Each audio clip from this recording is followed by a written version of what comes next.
Shuttleworth coming through, built in Lincoln.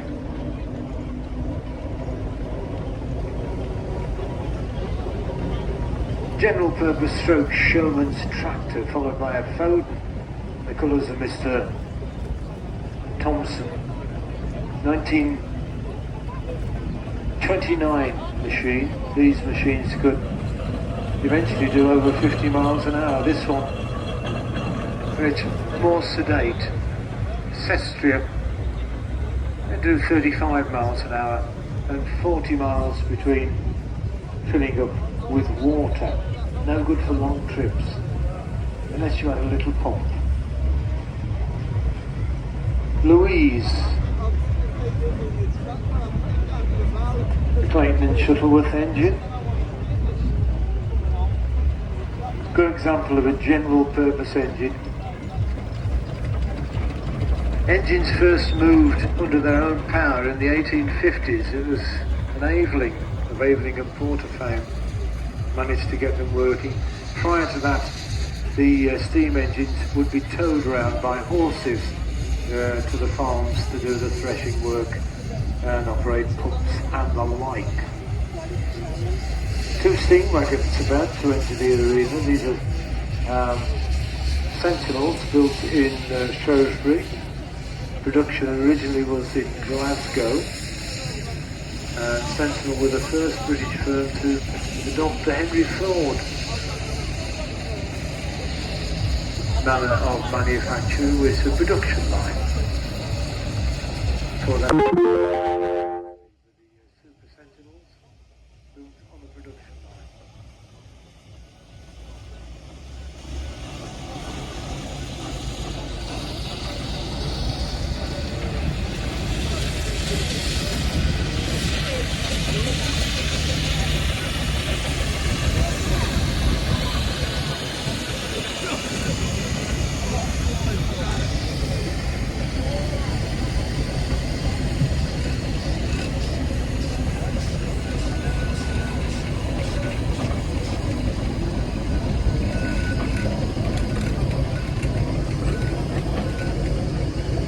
Great display of all sorts of engines here, general purpose,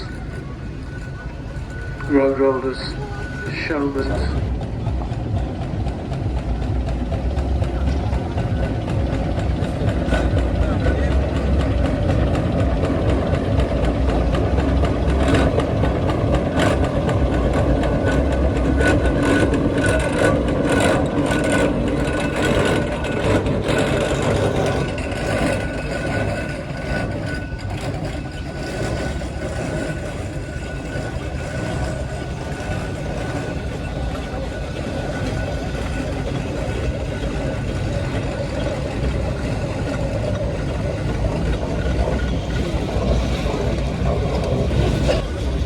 The very first steam engine which went on the road was in about 1803. Richard Trevithick, a Cornishman, knew all about steam engines from his tin mines, put an engine in a stagecoach. It worked. It was a little bit flimsy and it fell over and caught fire. There was also a steam bus worked from St Pancras to the Strand in about 1809, but the roads are so bad.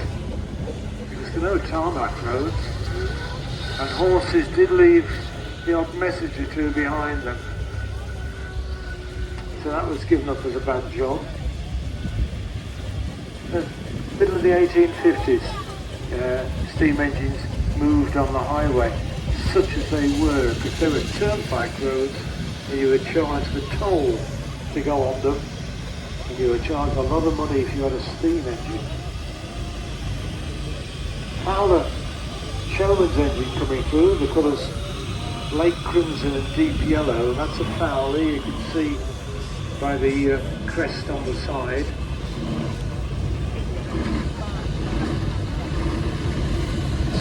For the roof, and that roof which goes all the way to the end to protect the dynamo, which is right at the front there.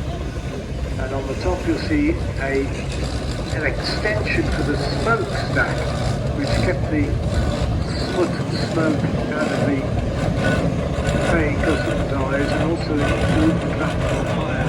mixed mag with a special guest driver. This machine was found in a riverbed in New Zealand 35 years ago. Rover, the driver who comes from the land of the long white cloud, put it there, but Mr. Gainsborough and friends recovered the machine and got it back to its glory, which is probably better than when it left the McLaren factory in Leeds.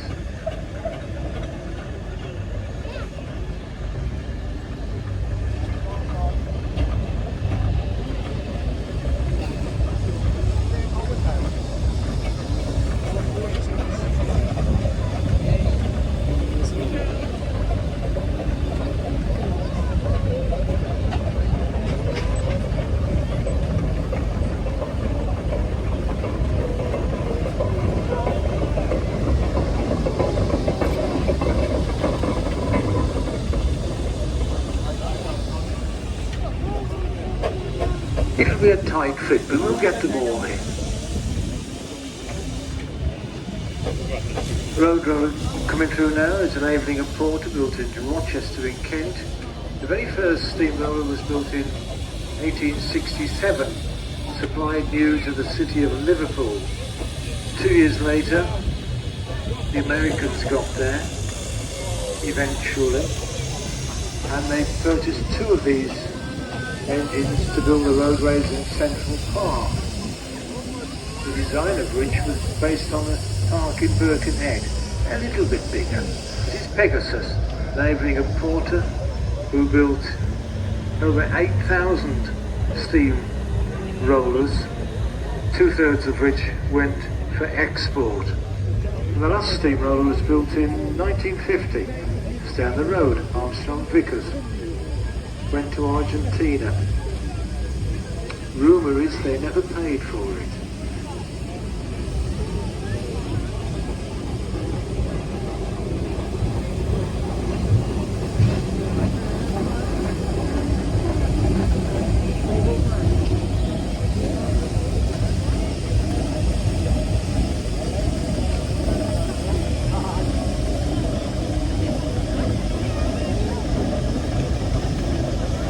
Burrell coming through now under the control of James West. Burrell's built in Thetford in Norfolk. A lot of manufacturers down the eastern side of the country, not so many in the west or in Wales, some in Yorkshire, but in Lincoln, Gainsborough, Thetford, Leiston, that's where a lot of the engines worked. Windrush coming through. There's a heavy duty engine. See by the smoke it's working hard. 17 tons or so, a Fowler.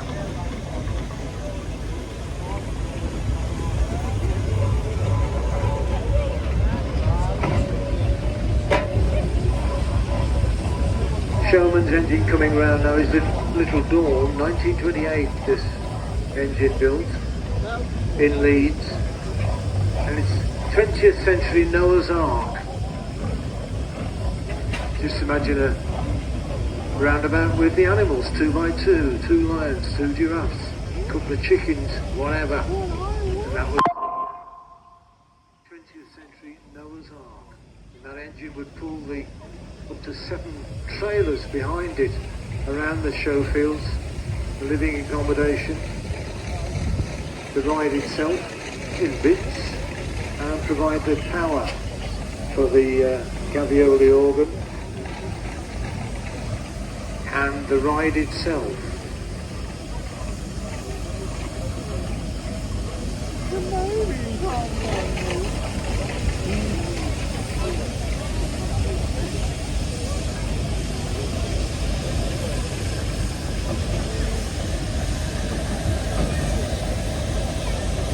This really is a wonderful display of these engines. You can honestly say it's a field full of them.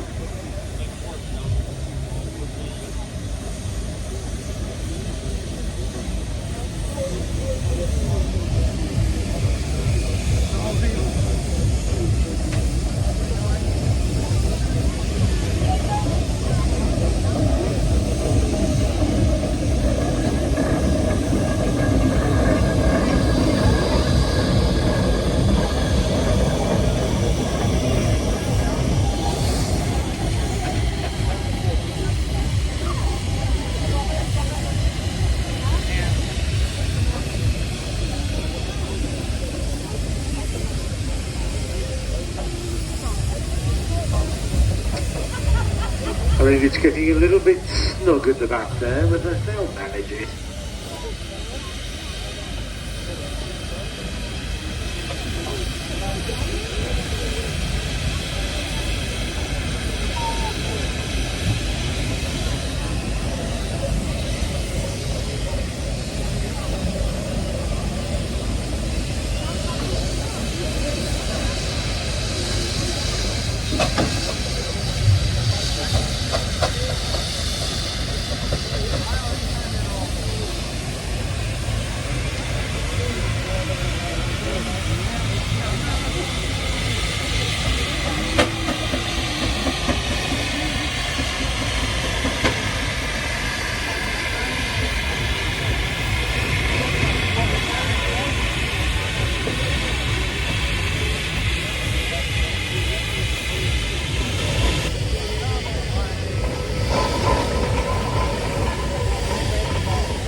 And it looks like we have a large load coming in the top end. I've just seen the back end of a boiler.